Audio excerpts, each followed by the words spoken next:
Hi everybody, and welcome to my transparent attempt to get more views on my failing channel.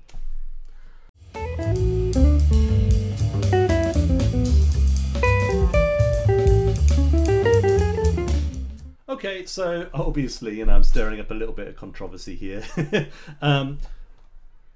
If you're sort of raging at the inevitable clickbait title that I have to put on this video, stick around. There are some nuanced points I want to make. I'll try and make them as quick as I can. This has a tendency to run on a bit.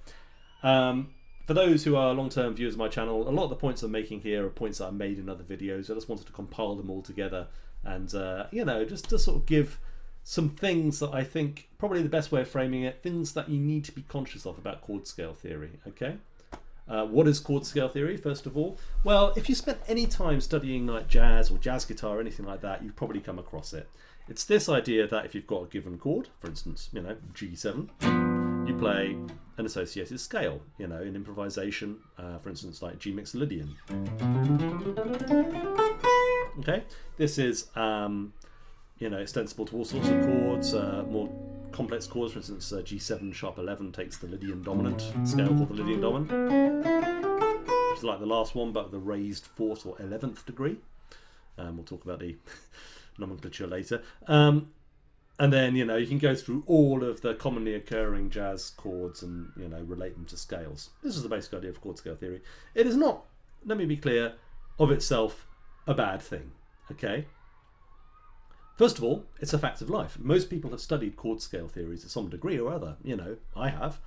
You'd have to go to probably to Manouche, Sinti, so-called gypsy jazz guitar players, although I think gypsy can be a problematic word to use. Really, the tradition of Django Reinhardt, right? To find people who just play jazz instinctively now. There's some other examples. For instance, Andreas Varadi, who comes from a similar culture, but doesn't play in that way. He started off playing like Kenny Burrell, amazing, like at the age of 12 or whatever. He doesn't play like that now. He plays much more contemporary stuff. But his background in music is purely oral, right? And he can play jazz with the best of them. So it's like, as can, his mentor, Borelli Legren, So it's like understanding how those sorts of players, and I've met players who are not from that cultural or ethnic background who have come to jazz that way, and they usually come into jazz that way because they've studied that kind of, music, Manouche swing, Django, that kind of stuff.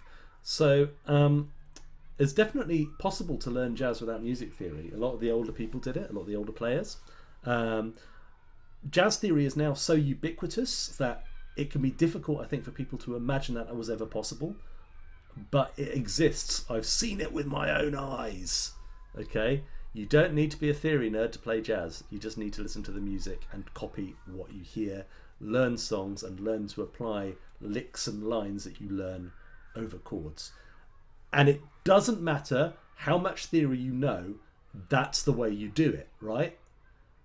Everybody I know who can play, and a lot of them know as much music theory as you care to discuss, but they've all actually learned how to play by following that process. That's a really important point. And if you learn one thing from anything that I've done here on this channel that you might not have known about before, and Christian Hemmert or Christian Van Hemmert or Jens Larsen, those guys would tell you precisely the same thing, even though they talk about music in very different ways. I would hope that you would take that away as your fundamental takeaway. You have to listen to and copy and learn the music as if it was a language. And I don't know anything about English grammar, and yet I'm able to speak at the best of times almost comprehensible English. So how was I able to do that? Well, I learned English by ear, and I've been speaking English my whole life, as anybody who speaks any language would be. This is something that's very common to basically all humans, so we don't think about it as being an extraordinary thing, but it's exactly the same process as you would learn music. Anyway, so with that in mind, there's a lot of people out there who are kind of anti-chord scale theory, and Jimmy Bruno's famous one for jazz guitar. I'd also sort of mention kind of people like Hal Galper and of course Barry Harris. I think chord scale theory is kind of the system that got really popular in jazz education institutions, especially like music colleges and things, and at all levels. But before, you know, it really took off, people had lots of different fragmented theories, and often they apply one idea or another idea. So obviously John Coltrane sat down with, you know, loads of theory books and studied all of that stuff. And Lenny Tristano had his ideas, for instance. George Russell had their ideas, and Barry Harris had his. But it's not like it all formed like one big theory of how jazz works. As Jimmy Rainey put it, they didn't have things that worked out. So I think like what chord scale theory has come and done is kind of replaced a lot of the diversity that there was in the ways people understood music back then. Famous Cecil Taylor quote, famous jazz pianist, who said, "Every man, you know, woman is their own academy." Right? That's kind of not true now, because the academy is your academy, right? For most people, most players, right? So because of that, it's kind of become a little bit more sort of like, you know, this is the theory. And I think because of that, there's been mission creep in chord scale theory. It's sort of slowly started to become this thing which is, you know, a general theory of how jazz harmony works. And as Richie Hart points out in his interview, I'll try and dig it out, it was originally just a way for horn players to understand what notes to play on what chords. And, you know, or a theory of voicings. It's like, okay, if I add a major seventh, if I have major seventh and I add an 11th to it, it sounds a bit weird. So if I add a sharp 11th instead, it sounds better. Or that's an avoid note, don't put that in your voicing. That's what chord scale theory originally was. And it works very well as that. But over time, it's become used as an improvisational method. And people kind of usually get a little bit, they almost like try to gaslight me about this. Like, oh, you know, nobody competent would use jazz, like chord scale theory that way. And I'm like, I've seen it with my own eyes. I've seen educators do this. I was, you know, like when I went to a weekend jazz course to learn how to play jazz, you know, in a weekend, because that works.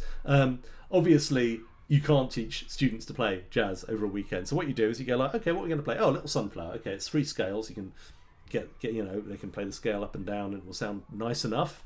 But of course, that has nothing to do with what jazz is. And, you know, eventually, if you're serious about it, you have to start actually in some way internalizing the sound, rhythm and flow of that music, you know. In this case, you know, the sort of Jamie Aebersold thing of just like, here's your scales, improvise, is not, you know, there's value to it in that it gets people improvising right away, and that's a beautiful thing. But the problem with it is that over a tune like Little Sunflower works great, but I've seen like beginner students be handed these like tomes, you know, of information, like what scales to play on what chords. And some people will go like, oh great, cool, this is fun, you know, I'll deal with that. I was the kind of dweeb who would do that when I was 17. But others would look at this stuff and go like, this is just, this isn't for me. I'm going to go back and play some other form of music. This is, you know, and then jazz gets this kind of reputation for being a very theoretical form of music, which it, you know, can be, but no more than any other form of music. So I feel like that is an imaginative teaching. There's other ways to teach improvisation. For instance, you can vary a melody. You know, there's one good, you know, one good practice that I saw was getting students to learn tunes by ear. And when they learned tunes by ear, like melodies, that they would really swing. You know, and you'd hear them, and that sounds like jazz. You know, so for me, I think I probably approach it from the point of view of like, it's important to get used to the process that will actually help you play the music in the long run. Perhaps playing a little bit of modal jazz just because it's, you know, easy to teach is no bad thing, but I think it's important to give people the idea that, you know, that there's a bit more to it than that. And to be fair, I think most jazz educators who know what they're doing do that, but I have seen a lot of this stuff in like beginner jazz education, and I think it gives people the wrong idea, and then they find books and things and they think this is the way to learn jazz, whereas actually if you hook up with any competent jazz musician, they're going to tell you that it's about the ears and it's about listening, it's about checking out the music. But even Jamie Aebersold says that, you know, in his books, you know, it's no great mystery. But I think the books give the impression that it's all a lot more theoretical than it is. So that's a big criticism. It is like mission creep of the original concept of chord scale theory. Good musicians won't be held back by it. I think, you know, if you give, well, for instance, like Willem Simcock, who now plays with Pat Metheny, you know, I was talking to the guy who introduced him to jazz, and he said, like, okay, here's some Keith Jarrett, and here's you know, how the chord scales work, and you know, comes back next week and he's playing like Keith Jarrett. You know, it's like, it can work, but this guy was already one of the best musicians in the country, like measurably so, because he got the highest marks, I think, for anybody ever got in his exams, you know, and he was at specialist music school. So he'd imbibed like all of this music, had great ears, and was able to play jazz right away, and is now the world-class jazz musician he is. So if you're not one of those, you might need to think about some of the things that might make you a better musician generally, as well as checking out the theory. Just an idea, Okay. The other thing that people say that really annoys me is that chord scale theory makes harmony more interesting. Well, I mean, we've had 50 years of chord scale theory. If I was to play, like, you know, Stella by Starlight using chord scales,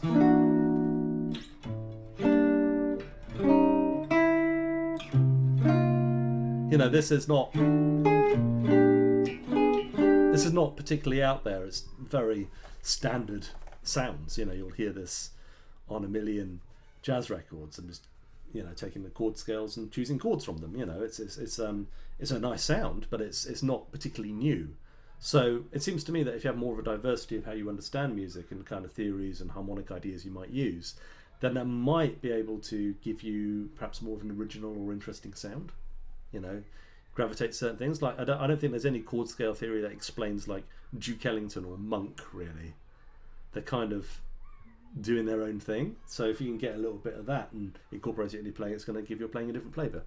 You know, rather than just going like, oh, well, it's the altered scale, I'm going to play this chord again. You know. So I think, like, CST, as I call it for short, can encourage a slight sameness. It was probably really exciting when it was first introduced in, like, the late 1960s or whatever, and you had musicians like Gary Burton and Steve Swallow and so on and so forth, Keith Jarrett, sort of expanding the limits of this idea, you know. But it's been a while. That, you know, it's nice to introduce some other ideas, and most of my favourite contemporary jazz musicians have found their own languages, own ways to play music that are not necessarily to do with this, or you know, maybe some exploration beyond this idea. Anyway, so things I would do to change chord scale theory, make it easier to teach. So one thing I really hate about chord scale theory is the stupid names. Lydian dominant. Oh, no, Lydian dominant's alright, actually. I think Locrian sharp 2 or Locrian natural 2, depending what key you're in. I suppose it's technically it should be Locrian natural 2 if we're comparing it to the major scale. I don't know. Mixolydian flat 13, Mixolydian flat 9, flat 13, Ionian, Aeolian. Right. I propose we get rid of all of that, okay, and we just name the scale after the chord.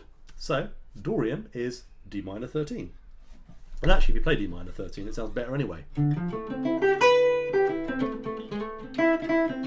This is a more usable bit of material that you can use for solos. It's got a Wes Montgomery sort of sound about it. If you play a scale, you know, stepwise like that, it sounds like medieval music or something. You know, but both are valuable. So, you know, you can think of that as being the same thing, D minor 13. Maybe we just say D minor 7 for short. Say Dorian is a standard one for D minor 7, and then if you need to specify another type of chord scale, you could say like D minor 7 flat 13, you know, or D minor 7 flat 13 flat, sorry, D minor 7 flat 9 flat 13, you know, whatever. D minor 7 sharp 4, whatever it is, just to sort of, you know, specify differences from the Dorian. You can do a shorthand like that. I propose we rename the Mixolydian scale the dominant, because that's what it does. This is the same as Barry Harris. Okay, Lydian dominant's okay. I mean, why would you call the normal one the Mixolydian and then the Lydian dominant the Lydian dominant? Doesn't make any sense. Why wouldn't you call that the Mixolydian sharp 11 or something? I don't know. See, it's not even consistent by its own basis. So I would, you know, just call it you know, 13 sharp 11th or 7 sharp 11th scale, you know, for instance. It's not so far from Lydian dominant. It's not such a bad name. Altered scale is an okay name because it goes on the altered dominant. That's fine. I don't have a problem with that. Lohengrin natural 2, no idea what that's all about. Just call it a half diminished natural 2 scale. Fine. So by doing that, I think you'll make chord scale theory a lot easier to understand. You can specify the ordering of the pitch set if you like. So if your pitch set is D13, say D13 scale means it goes up in steps.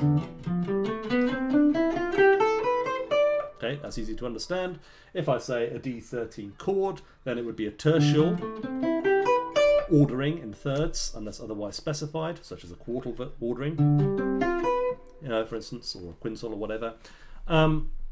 Septundal, whatever you want, whatever floats your boat.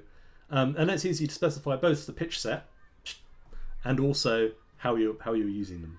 And you could, you know, use other nomenclature to, you know, have patterns and things like that.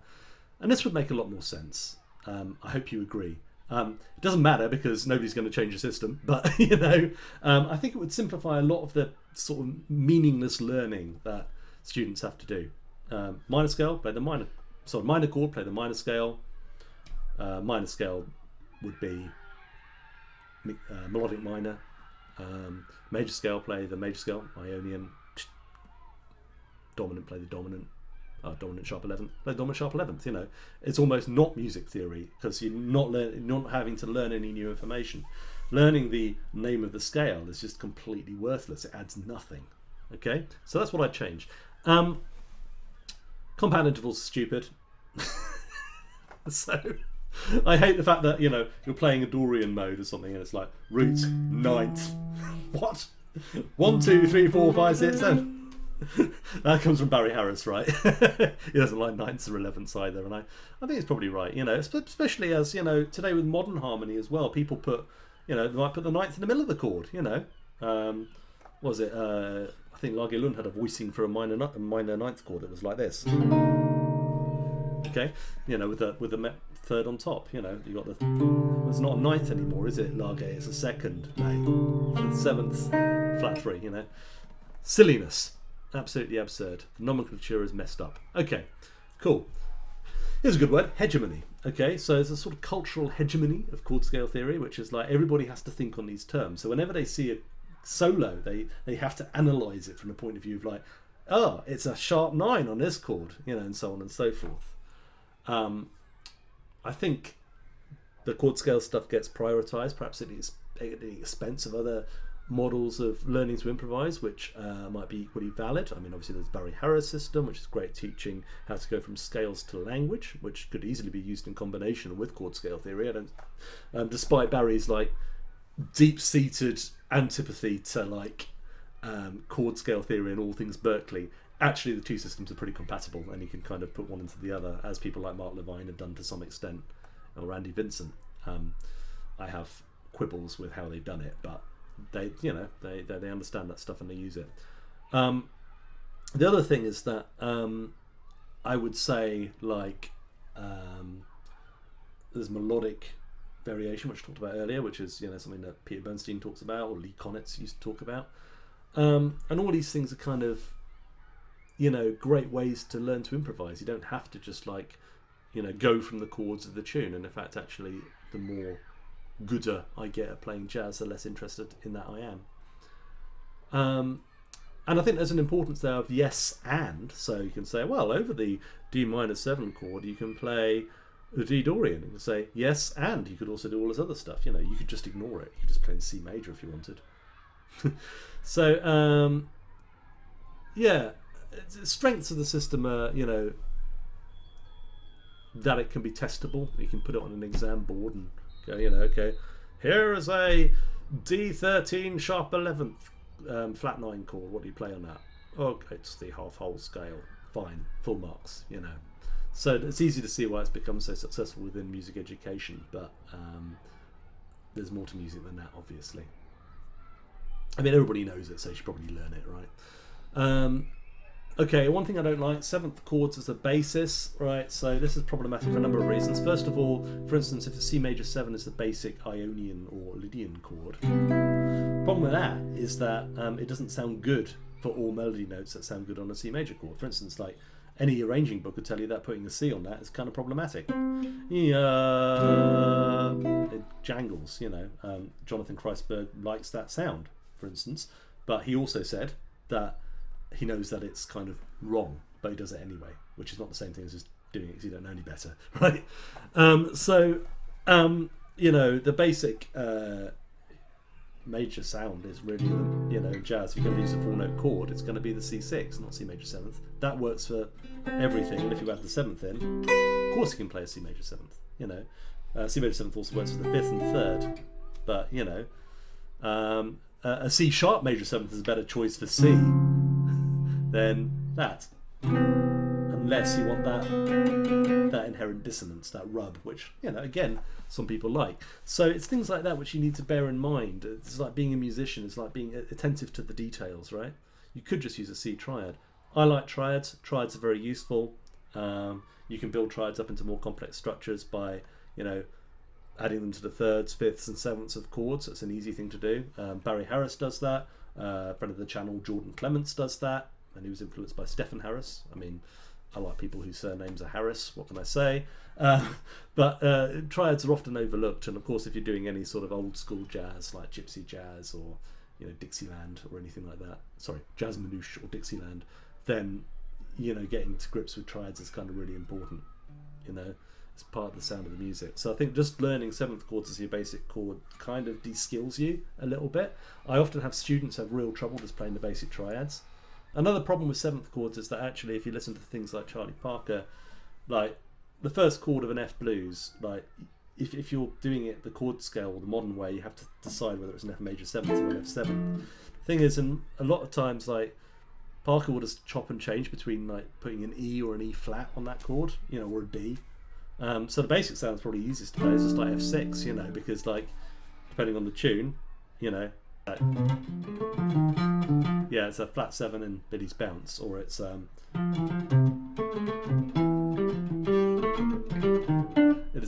major 7th on Au Brevet, for instance. You know, it's also a major 7th on Blues for Alice. People then think Blues for Alice is kind of different and strange, not just because it goes to the minor in the 2nd and 3rd bars, but because it's got a major 7th. It's actually, major 7ths are quite common for Bird when he plays over a blues, in the same way that flat 7ths, minor 7ths are quite common in you know, Lester Young or Charlie Christian over major chords, you know, just like one major chords. Flat 3rds as well, it's part of the sound of the swing era. If you listen to any Benny Goodman or anything, you're going to hear a lot of that, you know, over the F major, for instance, you know. So I think that probably part of the reason perhaps why people often complain that jazz is not so bluesy now might be because people are looking at major chords in this way. Either it's a major 7th or it's a dominant 7th, and it might not occur to you that you can actually play blues on a 1 chord on a ballad, or well, maybe not on a ballad, but certainly on like a rhythm changes or some kind of up-tempo standards tune, and it will actually sound mega. But the theory doesn't cover things that are basic to jazz like that. You know, the blues, it's a basic colour that we use. So I think that's a bit of a problem. Yeah, again, a good teacher will tell you this, but it might not be obvious from the textbooks. Okay, I really don't like the way they number everything from the root. So for instance, if I'm playing like, you know, tritone substitution, I'm playing like, you know, D minor, a D flat triad, and then an E minor triad evoking the C major 7th. You know, or I could play like, here's one. I'm going to play F major, B flat major, and then E minor, right? Just triads. And then we would hear that as being like D minor 7th. It would be, you know, we'd be looking at that F as being the flat 3rd, and then that as being, and then that being the flat 7th. Then we go to this one, and we've got the flat 5, and the 7th, the flat 7th, and then the flat 9. So it's this kind of a sound. And then you've got, you know, the major 7th. I mean, that's not what I'm thinking. That's not my process. That might be the composite sound if you put the accompaniment, if they're playing just the basic shell voicings or something.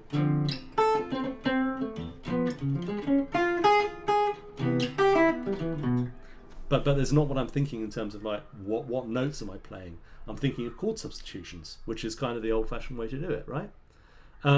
So I think like sometimes numbering everything from the root of some chord symbol, which is probably wrong anyway in the real book or something, is a very cumbersome way of understanding jazz harmony. I'll give you another example. So for instance, we got a 2-5-1 in C major. If I have this note here, now they'll tell you that the scale of that chord is a D Dorian, and then if you have the 13th in there, it's an avoid note. And they'll tell you that the 4th is an avoid note over this one, the G7. So it's 13th avoid note over 2, got it. 4th is avoid note over 5, got it. Okay, fine. 4th is also avoid note over 1. Okay, how about this for streamlining? So they say it's an avoid note on D minor, because the B gives away the sound of the dominant, right?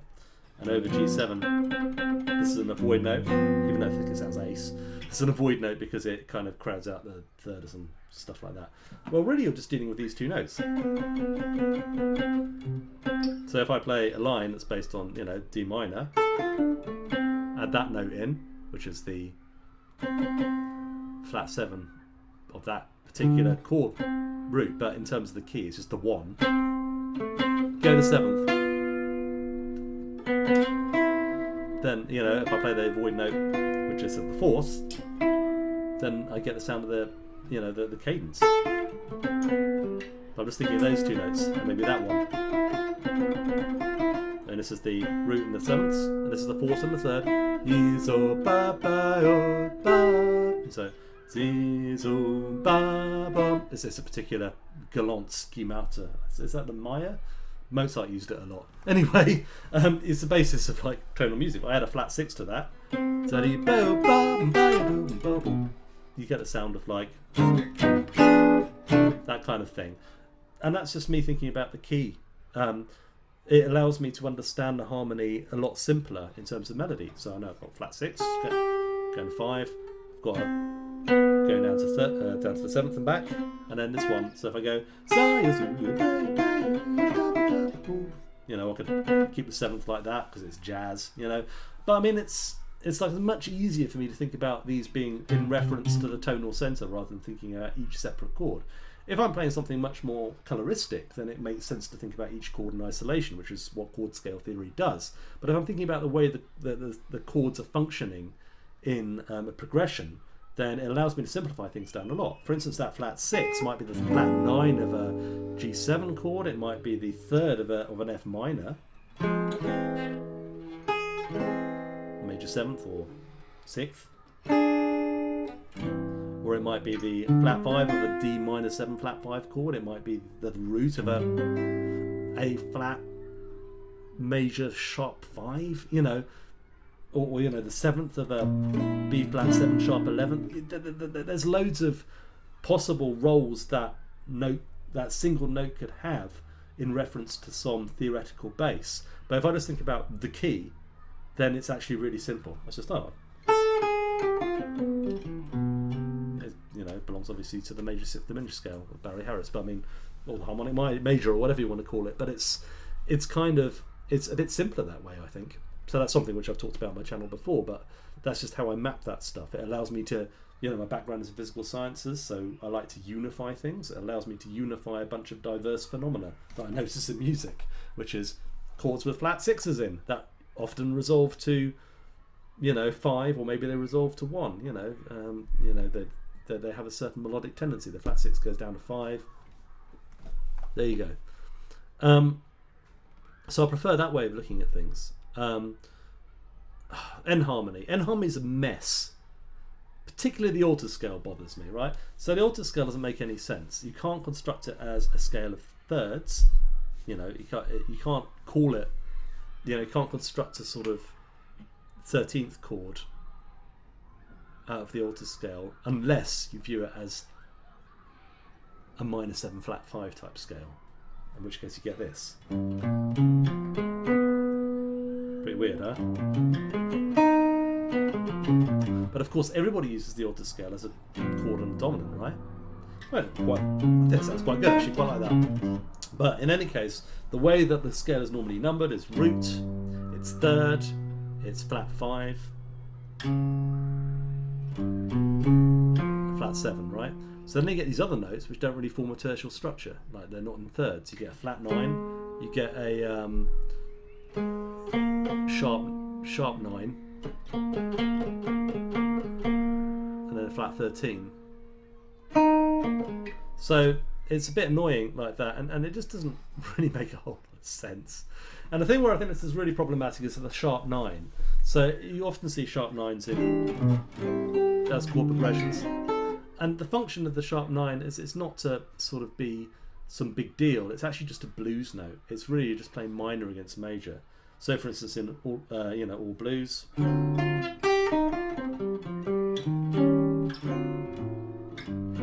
actually sounds great if you just play the G blues there over that one, the D7 sharp 9, or you can play the D blues, take it up and down a semitone, and it'll sound great. There's no major third in that scale, but it doesn't need to be because it's kind of a composite sound. That's what happens when you play minor against major. And there's loads of examples of this. My favourite is from Blue Bossa, because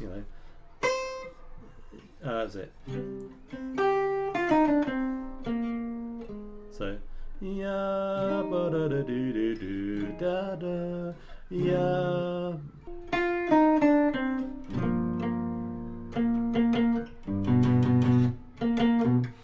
So the scale is obviously descending C natural minor, but it's over a G7. Why? Because it sounds good. It's the blues.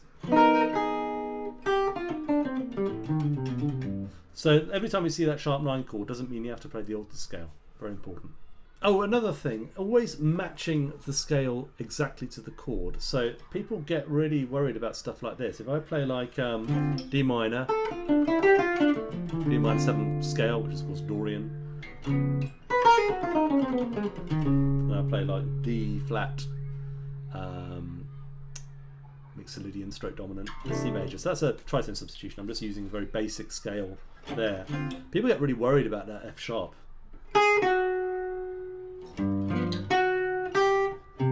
Even though it can resolve beautifully into C major. For instance, I play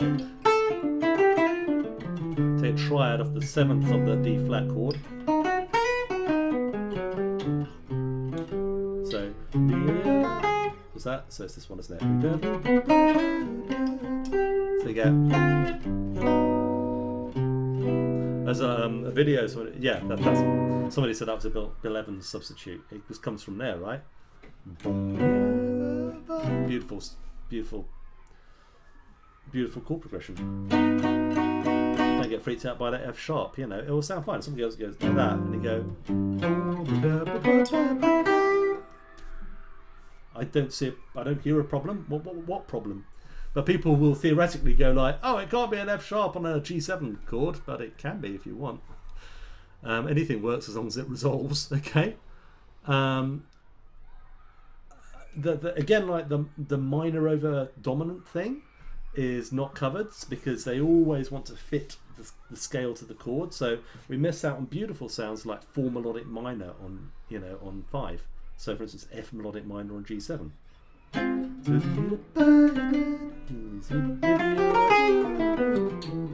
Beautiful way to play a 2-5-1. So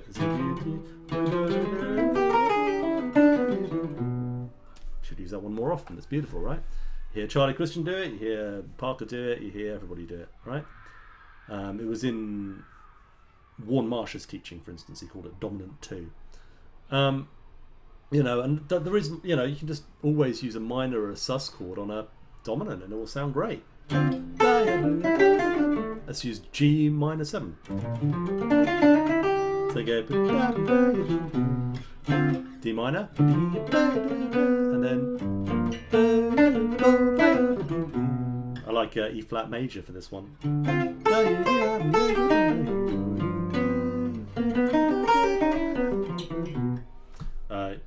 G half diminished instead of G7.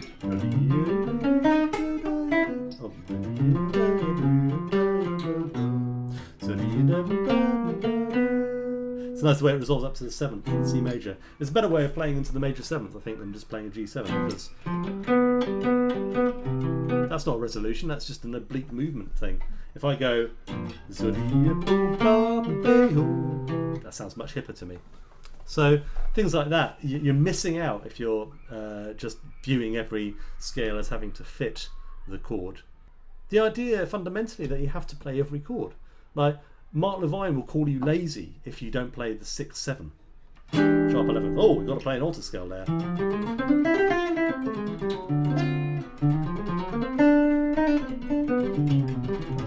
As Peter Bernstein says, you don't need to spend equal time with every chord. They're not your children. But you know, that's something to bear in mind. You don't have to play every chord. You know, Mark Levine isn't going to come and slap you on the wrists for not playing a 6, 7, sharp 9 chord. You know, it's just like, it's daft. You don't have to play the chords that are in the chart. You can play different chords to what's in the chart, and you know, if you know how to resolve it, will sound great. Melodic minor harmony, vastly more complicated if you think about it from the chord scale perspective. It's like, okay, Lydian dominant is one note, so I've got a whole video about this, right? Minor, it's one note. Oh, turns out it's the same one for D minor and G7. Oh, I wonder what would happen if I related the D minor to the F, sorry, to the B minor 7 flat 5 chord. So what's that? Sorry, it's the wrong chord. Well, oh, it turns out it's the same one again. It's the major 9th on the top of the half diminished. It's you know, I've got a video about that anyway. It's a lot easier if you do it that way, and then you can hear it as well. So I think ultimately, like, chord scale theory misses a lot of stuff out. It's not a very good approach to learning to improvise, and it can cause you to overlook, because of its ubiquity and the fact that everybody thinks it's important, maybe cause people to prioritise learning all of this stuff instead of the really important stuff they need to learn in order to play jazz. Anyway, I've gone on for far too long. I hope you found some stuff there to at least get you to think a little bit about this. And again, you know, I don't really hate chord scale theory. I just think, like, it's not the only thing out there.